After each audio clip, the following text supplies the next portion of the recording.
రైతు రుణమాఫీ పూర్తయిన వెంటనే రైతు భరోసా కింద పెట్టుబడి సాయాన్ని ఇచ్చేందుకు రెడీ అవుతోంది రాష్ట్ర ప్రభుత్వం. విధి విధానాల తయారీ కోసం కేబినెట్ సబ్ కమిటీని ఏర్పాటు చేసింది. ఇప్పటికే వివిధ జిల్లాల్లో రైతుల అభిప్రాయాన్ని సేకరించింది మంత్రివర్గ ఉపసంఘం. మిగతా జిల్లాల్లోనూ అభిప్రాయ సేకరణ పూర్తి చేసి ముఖ్యమంత్రికి నివేదిక ఇవ్వనుంది.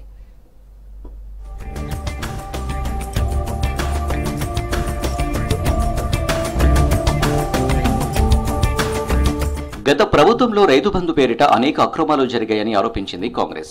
అధికారంలోకి వచ్చాక అర్హులైన రైతులకు పెట్టుబడి సాయంగా రైతు భరోసా అందిస్తామని ఎన్నికల మేనిఫెస్టోలో ప్రకటించింది హస్తం పార్టీ. గత ప్రభుత్వం ఇచ్చిన ఎకరాకు 10,000కు అదనంగా మరో 5,000 కలిపి 15,000 ఇస్తామని హామీ ఇచ్చింది.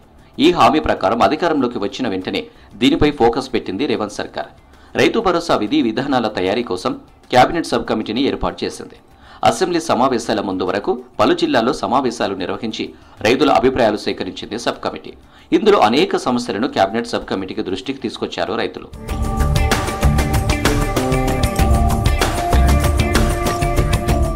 10 ఎకరాల వరకు ఉన్న వారికే రైతు భరోసా ఇవ్వాలని సబ్ కమిటీకి సూచించారు రైతులు.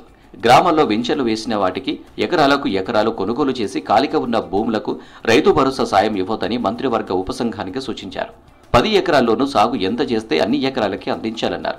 కోట్లు ఖర్చు పెట్టి ఎమ్మెల్యేలు, ఎంపీలు, ప్రజాప్రతినిధులుగా చెలామణి అవుతున్న వారికి సాయం ఇవ్వాల్సిన అవసరం లేదని అభిప్రాయపడ్డారు.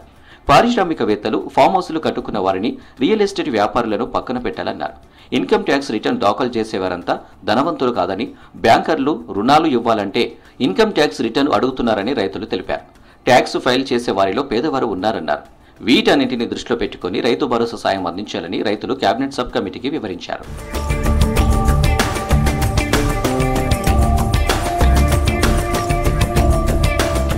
కౌలు రైతులకు రైతు భరోసా ఇవ్వడం సర్కారుకు సవాల్గా మారింది.